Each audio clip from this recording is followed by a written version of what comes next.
The other story, Daniel, is the Aboriginality queries, quote, attempt to discredit book. This is on the front page of The Age tomorrow, and this is the story of Bruce Pascoe. Now, Andrew Bolt has done a lot on this network and in the Herald Sun.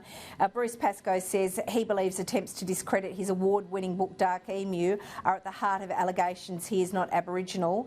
He says that he was fighting bushfires in Malakuta when he learnt the Australian Federal Police was assessing a complaint that he benefited financially from incorrectly claiming to be Aborigine, and he says it was terribly hurtful. I think there are legitimate questions around Bruce Pascoe that Andrew Bolt and others have been asking, and you know, he got half of that $30,000 literary prize. So I suppose when you get an award like that, people have a right to ask some questions. Dan, what do you think about the way this story's playing out? Is he right to say that I think he feels targeted?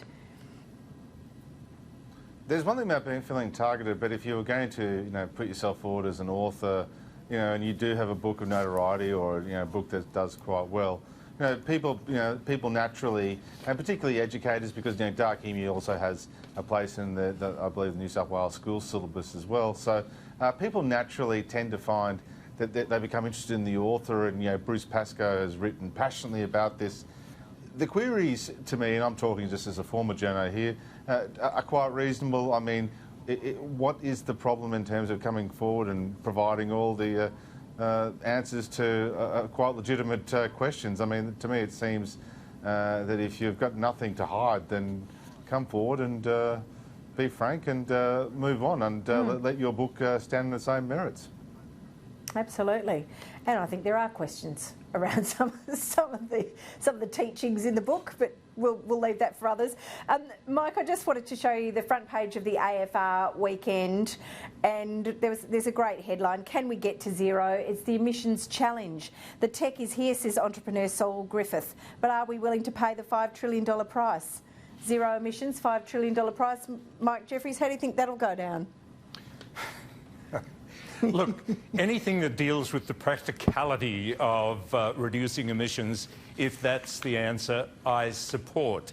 $5 trillion, where are we going to find $5 trillion? Here I am having trouble even getting my head around it as I speak. So we have these sanctimonious simpletons who seem to think that if we stop selling coal or close down Adani or whatever they want, then we won't have any more bushfires. And it's absolute nonsense. And I've advocated this the whole way through, we do need practical solutions. I go the extra 1.6 kilometres for you, Jane, and I ploughed through this bloviating today about how we're going to switch to a low-carbon economy, and it didn't provide anything practical. It's all just words. OK, what are we actually going to do? Give me something solid of substance. I'll be right there with you.